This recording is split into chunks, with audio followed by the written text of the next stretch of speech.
안녕하세요. 오늘은 5월 28일 주일입니다. 하나님을 인정하지 않는 죄.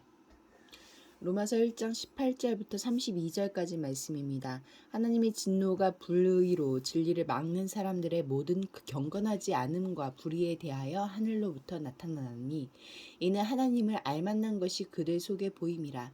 하나님께서 이를 그들에게 보이셨느니라. 창세로부터 그의 보이지 아니하는 것들 곧 그의 영원하신 능력과 신성이 그가 만드신 만물에 분명히 보여 알려졌나니 그러므로 그들이 핑계하지 못할지니라. 하나님을 알되 하나님을 영화롭게도 아니하며 감사하지도 아니하고 오히려 그 생각이 허망하여지며 미련한 마음이 어두워졌나니 스스로 지혜 있다 하나 어리석게 되어 썩어지지 아니하는 하나님의 영광을 썩어질 사람과 새와 짐승과 기어다니는 동물의 모양의 우상으로 바꾸었느니라. 그러므로 하나님께서 그들을 마음의 정욕대로 더러움에 내버려 두사 그들의 몸을 서로 욕되게 하게 하셨으니 이는 그들이 하나님의 진리를 거짓 것으로 바꾸어 피조물을 조물주보다 더 경배하고 섬김이라. 주는 곧 영원히 찬송할 이시로다. 아멘. 이 때문에 하나님께서 그들을 부끄러운 욕심에 내버려 두셨으니 곧 그들의 여자들도 순리대로 쓸 것을 바꾸어 영리로 쓰며 그와 같이 남자들도 순리대로 여자 쓰기를 버리고 서로 향하여 음욕을 부릴 듯하며 남자가 남자와 더불어 부끄러운 일을 행하여 그들의 그릇됨에 상당한 보응을 그들 자신이 받았느니라. 또한 그들이 마음에 하나님 두기를 싫어하며 하나님께서 그들을 그 상실한 마음대로 내버려 두사 합당하지 못한 일을 하게 하셨으니 곧 모든 불의, 추악, 탐욕, 악의가 가득한 자요, 시기, 살인, 분쟁, 사기, 악독이 가득한 자요, 수근수근하는 자요, 비방하는 자요, 하나님께서 미워하시는 자요, 능욕하는 자요, 교만한 자요, 자랑하는 자요, 악을 도모하는 자요, 부모를 거역하는 자요, 우매한 자요, 배약하는 자요, 무정한 자요, 무자비한 자라. 그들이 이 같은 일을 행하는 자는 사형에 해당한다고 하나님께서 정하심을 알고도 자기들만 행할 뿐 아니라 또한 그런 일을 행하는 자들을 옳다 하느니라. 18절 말씀에서 하나님은 어떤 분입니까? 하나님의 의가 나타날 수밖에 없던 것은 그럴 수밖에 없는 상황이 벌어졌기 때문입니다.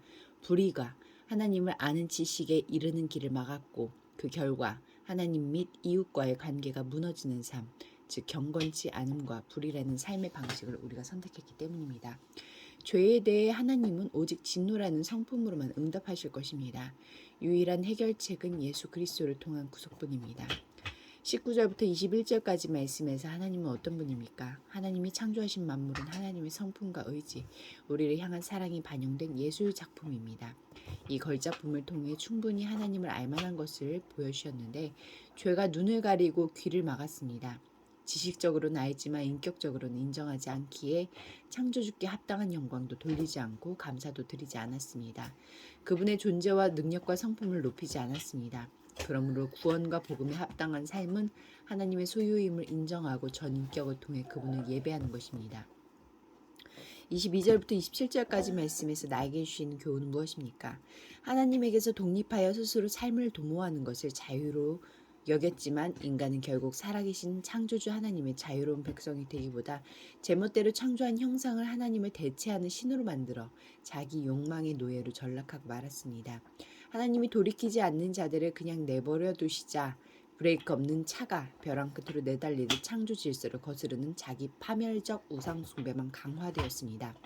이 세상의 무질서와 혼탁함의 근원적 원인을 이보다 더 잘 드러내주는 것이 있을까요? 28절부터 32절까지 말씀에서 나에게 주시는 교훈은 무엇입니까? 하나님이 유기하신 결과 인간은 자신들의 가치 체계 안에서 더는 하나님을 고려의 대상으로 삼지 않기로 합니다. 더 이상 하나님 눈치를 보지 않고 살겠다고 결정한 것입니다. 결국 인간은 하나님의 형상을 잃어버렸을 뿐 아니라 영적 무감각과 자기 정당화의 늪에 빠져 자신을 구원할 수 없는 데까지 이르렀습니다.